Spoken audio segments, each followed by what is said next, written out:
মানুষ কেমন জানেন? মানুষ শুরুতে যেমন দেখায়, শেষ পর্যন্ত তেমন থাকে না। মানুষ পরিবর্তনশীল।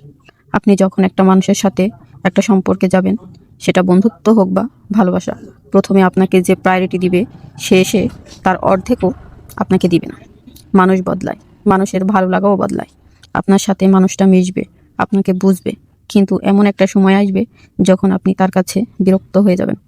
সারা জীবন কেউ পাশে থাকে না, তবে থাকে খুব কম মানুষই। যারা এমন পায় তারা খুবই ভাগ্যবান হয়। আমার মতো ভাগ্যবান অনেকেই আছে, যে মানুষ শুরুতে যেমন দেখায় তেমন থাকে না। আসলে কিছু কিছু মানুষ আসে স্বার্থের জন্য। যখন স্বার্থ ফুরিয়ে যায়, তখন আর সেই মানুষটা থাকে না। এই পৃথিবীটা হচ্ছে স্বার্থের। যখন তার স্বার্থ হাসিল হয়ে যাবে, তখন আপনি তাকে আর খুঁজেই পাবেন না। সে কেমন আছে, কেমন করে থাকে, চলে ফিরে, সেটা কখনোই সে দেখবে না। তার স্বার্থ শেষ, সেও শেষ।